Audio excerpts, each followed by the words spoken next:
Salam sejahtera, saudara yang kekasih di dalam nama Tuhan Yesus Kristus. Kita kembali kepada topik kita, manusia yang manusia. Nah, kali ini kita akan memikirkan manusia sebagai makhluk yang dipercaya oleh Allah Bapa di dalam surga. Kejadian pasal yang kedua, 16 dan 17. Lalu Tuhan Allah memberi perintah ini kepada manusia. Semua pohon dalam taman ini boleh kau makan buahnya dengan bebas. Tetapi pohon pengetahuan tentang yang baik dan yang jahat itu, janganlah kau makan buahnya. Sebab pada hari engkau memakannya, pastilah engkau mati. Saudara-saudara, ini seringkali menjadi ayat yang diperdebatkan oleh manusia atau oleh orang-orang di dalam memahami tentang pemeliharaan Allah atau kasih Allah dan realita kejatuhan ke dalam dosa. Ada orang bertanya, apakah Tuhan tahu bahwa manusia akan jatuh ke dalam dosa? Kita pasti akan menjawab, ya sudah pasti Tuhan tahu. Kalau tidak tahu, pasti bukan Tuhan namanya. Karena Tuhan Maha tahu, Ia melintasi segala apa yang ada. Maka pertanyaan kedua muncul adalah, jikalau Tuhan tahu bahwa manusia akan jatuh ke dalam dosa, mengapa Tuhan membuat pohon yang ada di tengah taman itu? Karena akhirnya, pohon itulah yang membuat manusia berdosa. Pohon itulah yang membuat manusia terpisah dari Allah. Jadi, bukan salah manusia, tapi salah Allah yang menaruh pohon itu ada di situ. Nah, saudara-saudara yang kekasih, apakah ia begitu? Ini menjadi pertanyaan serius bagi kita. Apakah betul begitu? Nah, perlu untuk kita selusuri lebih lanjut lagi. Yang pertama yang perlu kita pikirkan, saudara-saudara, adalah bahwa pohon itu ada di situ. Untuk apa? Saudara mengatakan, nggak jelas untuk apa. Tapi yang jelas, gara-gara pohon itu di situ, berdosalah manusia. Nah, saya akan mengatakan pada saudara, saudara salah. Manusia berdosa bukan karena pohon ada di situ. Prinsip pertama dulu, manusia berdosa adalah karena melanggar perintah Allah, bukan karena makan buah. Manusia berdosa karena melanggar perintah Allah. Allah sudah bilang jangan makan, kalau kau makan mati. Nah, waktu mereka melanggar perintah Allah dengan memakan buah itu, mereka berdosa. Jadi sebetulnya pohon itu ada nggak ada juga nggak ada masalah. Karena peraturannya ada kan, bisa mengerti. Sehingga bukan Tuhan itu sepertinya merancang sesuatu yang mempersiapkan manusia hancur, lalu kayak dagelan begitu ya, kemudian menyelamatkan manusia. Tidak. Jadi ada tidak ada pohon itu tidak menjadi masalah. Bisa saja itu bentuknya ikan, bisa saja bentuknya apa, atau apapun namanya itu. Tetapi satu hal yang pasti adalah karena manusia melanggar perintah Allah. Sudah dikatakan jangan makan, pada kau makan kau mati, dimakan juga. Jadi melanggar perintah Allah, melanggar ketetapan Allah, itulah yang membuat manusia jatuh ke dalam dosa, membuat manusia terpisah dari Allah. Kebebalan, ketidaktaatan kepada firman itu. Mengapa manusia melanggar firman Allah? Jawabannya sangat sederhana. Karena manusia kurang percaya kepada Allah. Ketika digoda oleh si ular, manusia ditawarkan bahwa sebetulnya kalau makan buah itu mereka akan menjadi sama dengan Allah. Tawaran yang sangat simpatik, yang sangat luar biasa. Seakan-akan sebuah misteri yang ditutup-tutupi Allah dan sekarang tersingkap bagi manusia, dan kesempatan besar untuk menjadi sama dengan Allah. Sungguh sebuah tawaran yang menggoda, saudara. Nah, oleh karena itu tidak perlu berpikir 2, 3, apalagi 3 kali. Maka Hawa mengambil keputusan dan Adam menyetujui. Sehingga ketika Hawa menawarkan pada Adam, Adam tak menolaknya. Dan mereka sepakat untuk memakannya, supaya dengan harap mereka menjadi sama dengan Allah. Mereka lebih percaya apa yang dikatakan iblis daripada apa yang dikatakan oleh Allah. Maka inti keberdosaan manusia pertama adalah kurang percaya pada Allah, mengakibatkan pelanggaran terhadap perintah Allah yang membawa manusia jatuh dalam dosa. Lebih percaya kepada setan, mendengarkan kata setan, membuat manusia hancur di dalam hidupnya. Nah, bagian-bagian seperti ini sebenarnya bagian-bagian yang harus kita perhatikan baik-baik. Bagian-bagian seperti ini hidup dalam kenyataan kehidupan kita sehari-hari, saudara. Toh kita memang seringkali tidak mau percaya kepada Allah. Kita tidak percaya pada Alkitab yang apa adanya. Kita lebih suka percaya kepada, dalam tanda petik, para pengkhotbah yang mengkhotbahkan hal-hal yang mungkin menyenangkan telinga kita, sekalipun tak ada di Alkitab. Maklumlah, mental kebanyakan orang Kristen adalah mental mendengarkan khotbah, tapi tidak mempunyai mental cukup membaca Alkitab. Padahal seharusnya mental kita terbentuk membaca Alkitab, berhubungan pribadi dengan Tuhan. Khotbah menjadi penumbuhan, penambahan, atau semacam penyaringan terhadap seluruh pemikiran kita. Di mana kita mendapat input-input baru, itu mestinya. Tetapi kita memanjakan diri atau memanjakan telinga kita dengan berbagai khotbah, dan celakanya khotbah itu bisa jadi datang seperti tawaran setan yang membawa kepada kehancuran. Alkitab bilang kesesatan. Dan kecenderungan itu terus terjadi di dalam sepanjang zaman, sejak zaman Yesus sampai zaman ini. Bagaimana orang menerjemahkan, menafsirkan Alkitab seenak perutnya. Bukankah Yesus pernah ditanya orang Saduki tentang kebangkitan? Lalu bercerita tentang satu perempuan yang kemudian asik saja suaminya mati, menikah lagi dengan saudaranya, mati, menikah lagi dengan saudaranya. Lalu Saduki itu bertanya, bagaimana nanti di surga? Di dalam kebangkitan, siapa yang menjadi suami perempuan ini? Dan Yesus menjawab apa? Kalian sesat karena kalian tidak tahu isi Alkitab. Kalian sesat karena kalian tidak mengerti kuasa Allah. Maksudnya apa? Sederhana saja. Logika yang mereka pakai ada logika yang sangat kacau. Karena mereka tidak mengerti kuasa Allah yang mampu melakukan apa yang tidak terbayangkan. Tetapi jangan lupa, Saduki adalah orang-orang yang mengerti Alkitab dan bukan orang bodoh. Tapi mereka mempunyai tafsir yang mereka tafsirkan, yang jauh dari apa yang Allah tetapkan, yang Allah ajarkan. Mereka menambah dan mengurangi menjadi sebuah kepalsuan. Itu yang terjadi pada setan yang memberikan penawaran kepada Adam dan Hawa. Karena ujung penawaran sangat menarik, bisa menjadi sama dengan Allah, maka Adam dan Hawa tak perlu berpikir dua kali dan langsung menyambarnya. Uniknya saudara, dalam realita kehidupan orang-orang percaya, seringkali justru barang rongsokan seperti itu yang sudah dimodifikasi. Seringkali barang rongsokan seperti itu yang menyenangkan telinga menjadi barang rongsokan yang sangat disukai dan dicari, karena tak perlu berlawanan dengan diri yang memang sudah rongsok itu juga. Orang berdosa suka kepada hal-hal yang tidak terlalu tegas menyindir perasaan dia. Orang-orang berdosa suka kepada sesuatu yang bersifat kabur-kabur dan menyenangkan telinganya. Maka mereka akan pergi mencari hal seperti itu. Dan mereka yang berkompromi dengan kebenaran akan memberitakan itu. Maka menjadilah mereka setali tiga uang, berjalan dalam perjalanan yang salah. Oleh karena itu jemaat Tuhan harus bangun, menemukan kesejatian kebenaran.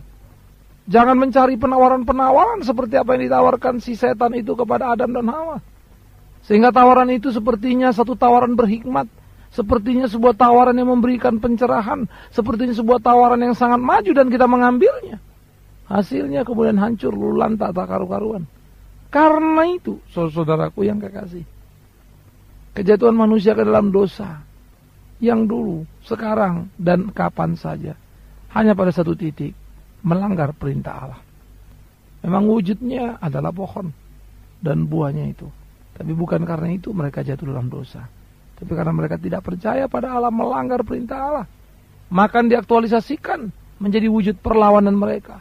Maka itu diaktualisasikan sebagai wujud kebengalan daripada sikap yang tidak mau percaya kepada Allah, melainkan sikap yang percaya kepada setan. Karena setan menawarkan kebenaran menurut si setan itu dalam tanda petik, kebenaran yang menyenangkan diri, kebenaran yang bisa membuat manusia menjadi sama dengan Allah, kebenaran-kebenaran yang meninabobokkan, kebenaran-kebenaran palsu yang mengatakan bahwa Anda jikalau ikut sini tidak akan mungkin miskin, tidak akan mungkin sakit, ikutlah di sini aliran ini, pendeta ini, Anda pasti kaya, Anda pasti sehat.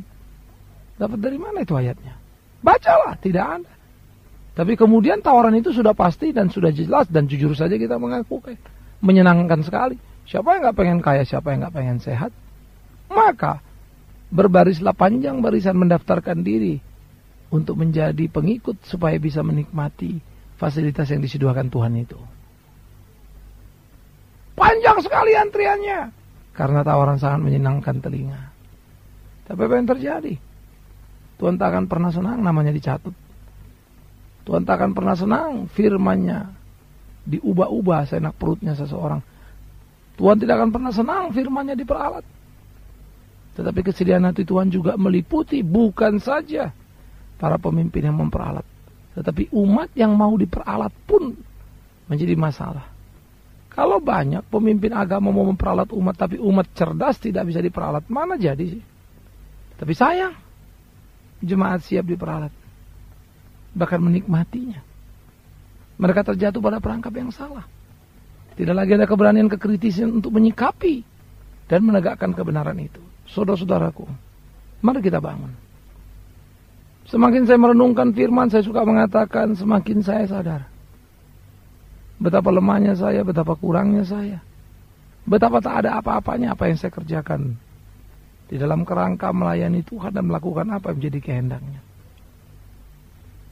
Tapi kurang baca Alkitab, kurang menjelajah Alkitab memang seringkali membuat kita besar kepala, merasa paling hebat, paling jago karena satu yang kita baca.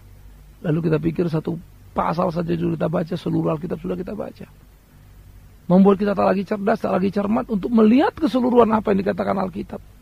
Kita cuma mengambil satu bagian yang menyenangkan kita, melepaskan dia dari kerangka pikirnya, melepaskan dia dari bagian yang seharusnya tak terhindarkan, yang menyatu dengan dia. Nah, oleh karena itu, saudara yang kekasih, kebenaran-kebenaran seperti itu diperkosa, dimanipulir untuk menjadi kesenangan diri. Maafkan saya, itulah kebenaran murahan. Sekalipun sebetulnya kebenaran tak mungkin murah, sekalipun sebetulnya kebenaran tak mungkin bersalah.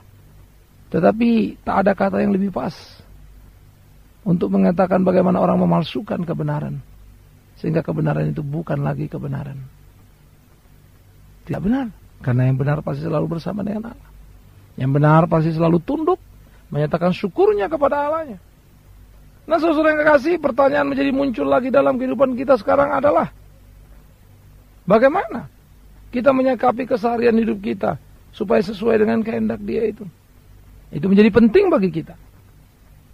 Karena itu manusia yang diciptakan sebagai makhluk yang dipercaya, diberi aturan main justru karena memang dipercaya itu. Tuhan percaya manusia mampu untuk mentaati ketetapan Tuhan.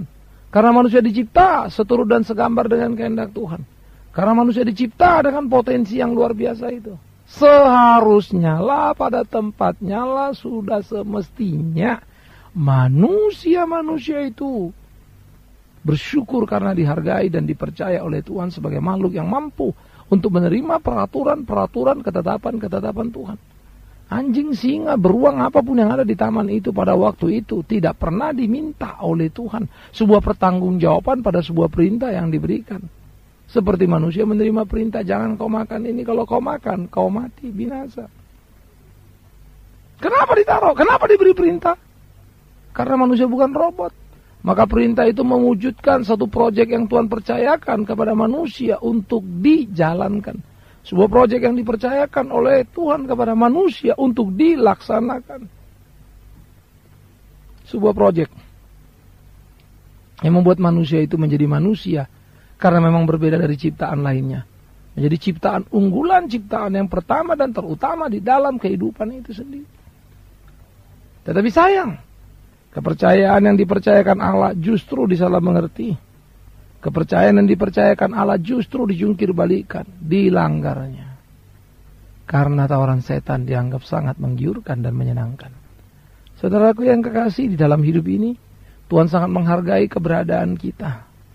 Tuhan memberikan kepada kita berbagai kepercayaan untuk kita jalankan di dalam hidup ini supaya jangan kita berdosa padanya. Supaya kita melakukan apa yang menjadi ketetapannya dan kita menemukan kesejatian hidup. Tapi kenyataan hidup sehari-hari membuat kita menciptakan ralat bahwa apa yang dikehendaki Tuhan itu ya enggak di sinilah, nanti kalau di sorga. Mana mungkin sih hidup seperti apa yang Tuhan mau? Saudara, menurut hemat saya kalau kita tak mampu ya kita lah yang tak mampu. Tapi jangan bilang mana mungkin. Siapa bilang tidak mungkin? Sangat mungkin. Tapi kalau kemudian kita gagal dan tak mampu, ya kita mesti mengaku kepada Tuhan bahwa kita gagal, kita tak mampu. Kita harus belajar bagaimana supaya kita tidak jatuh dalam kegagalan itu. Tetapi bukan mengatakan bahwa tak mungkin itu untuk dilakukan. Nah, saudara yang kekasih, pikirkan dan camkanlah dengan baik betapa berharganya kita sebagai manusia dicipta oleh Allah. Betapa hebatnya keadaan kita, sangat mengagumkan dan luar biasa. Ia tak menganggap kita robot, tapi betul-betul manusia yang mampu memahami makna kebenaran sejati. Ia tak menciptakan kita menjadi robot, Tapi dia menciptakan kita menjadi manusia yang bisa bertanggung jawab, karena itu dia menuntut tanggung jawab dari kita. Bagaimana dengan hidup kita, saudara? Apakah hidup kita menjadi hidup yang kita persembahkan kepada Tuhan dan kita bertanggung jawab atas hidup yang kita lalui? Dan itu bisa kita pertanggungjawabkan kepada Tuhan, supaya jangan sampai dia datang dalam murka amarah seperti dia datang kepada Hawa dan Adam. Bagaimana kemudian Tuhan berkata, kenapa kalian memakannya? Maka kemudian jatuhlah akibat-akibat dosa dalam hidup mereka. Pahit, sedih, getir. Tapi entah kenapa, ketika sebelum itu menjadi dosa dan sebuah pelanggaran, mengapa mereka tak memikirkannya? Atau mungkin mereka sudah memikirkannya, tapi mereka berkata tak peduli apapun akibatnya. Daripada sebuah peluang ini, ada sebuah peluang ini untuk menjadi sama dengan Allah. Sambar peluang itu, ambil peluang itu. Itulah yang paling penting. Dan ketika mereka mengambilnya, justru mereka kehilangan kepercayaan Allah. Ketika mereka tak mengambilnya, mereka masih orang yang memiliki kepercayaan Allah. Manusia itu dipercaya Allah. Sayang,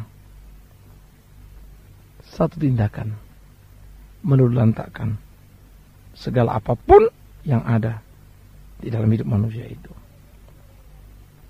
Nah, karena itu saudara yang kekasih, mari kita melihat bahwa cinta kasih Tuhan sebetulnya panjang buat manusia. Tak ada yang pendek. Kesempatan dan peluang penghargaan justru dikerjakan oleh Allah terhadap manusia. Jadi pohon itu ada bukan untuk menjebak manusia, supaya manusia jatuh dalam dosa. Tetapi kemudian kalau kita bilang, lah Tuhan kan tahu mau jatuh dalam dosa, iya, kenapa nggak ditahan? Dicegah aja kan, jadi nggak dosa. Saudara, wujud pertanggungjawaban sudah dipercayakan pada manusia. Manusia diberi semacam aset di dalam hidupnya, dan mereka akan tetap mempunyai aset itu kalau mereka mematuhi Allah. Tapi mereka langgar dan mereka kehilangan aset itu. Nilai berharga itu tak lagi ada pada mereka. Karena itu jangan kita menjadi orang bodoh di dalam hidup kita, yang pada akhirnya kita justru kehilangan harta benda, yaitu kepercayaan yang utama yang Tuhan percayakan kepada kita. Jangan karena dosa kita kehilangan kebahagiaan dan lain-lain yang menjadi hak kita sebagai orang percaya. Jangan sampai kita terperangkap pada jebakan yang salah dari si setan, yang dulu, sekarang, dan akan datang tak pernah berhenti untuk menyesatkan, menghancurkan anak-anak Tuhan. Bahkan anak-anak Tuhan dalam tanda petik, yang dengan kepongahan, kelebihan, kehebatannya merasa sudah menguasai dunia ini, merasa sudah mengetahui segala sesuatu, sehingga tak punya lagi waktu merenungkan, mendalami firman hidup itu. Pertanyaan jadi penting bagi kita sama-sama. Di mana sekarang kita berada dan mau kemana kita pergi? Bagaimana sikap hidup kita menyikapi realita yang terjadi dari hari ke hari? Apa yang saudara lihat di sekitar saudara? Buka matamu. Kalau memang kau dengar pendeta Bigman Sirait adalah pendeta yang makan uang, adalah pendeta yang menipu kiri dan kanan, jangan kau dengarkan dia, tegur dia. Begitu pula pendeta lain yang kau tahu. Begitu pula pengkhotbah-pengkhotbah lain. Supaya jangan mereka sekedar mencari lahan baru, profesi baru. Itu menjadi pendeta-pendetaan. Tapi biarlah menjadi pendeta bertanggung jawab di dalam kependetaannya, untuk menjalankan tugas-tugas pelayanannya. Menjadi orang yang bisa dipercaya dalam reputasi dan prestasi kerjanya. Kiranya ini boleh menjadi semangat kita, doa kita, supaya kita makin mengkritisi segala apa yang ada di sekitar kita. Aktivitas gerejawi kita, renungan-renungan kita, dipertajam dan terus dipertajam dan terus dipertajam, untuk kita menuju kepada kesejatian yang Tuhan kehendaki. Ketika hukum itu diberi, ingat, karena manusia dipercaya Tuhan. Dan sampai sekarang kita punya hukum itu, perjanjian lama, perjanjian baru. Karena apa? Karena kita dipercaya Tuhan. Tapi banyak yang susah, banyak yang sulit. Lah kalau tak ada yang susah, tak ada yang sulit, bagaimana kau tahu Allah menolongmu? Kalau tak ada yang susah, tak ada yang sulit, bagaimana kau tahu perjalanan hidupmu kau membutuhkan Tuhanmu? Kau tidak akan pernah mengerti arti sebuah perjuangan. Karena itulah ketika dia memberikan ketetapan peraturan, pahit apapun rasanya, jalanilah. Katakan, Tuhan tolong aku, kuatkan aku melewati semuanya. Mampukan aku, senyumkan aku dalam kebusukan permasalahan yang datang padaku. Bukankah seharusnya itu menjadi semangat kita? Karena itu camkanlah baik-baik.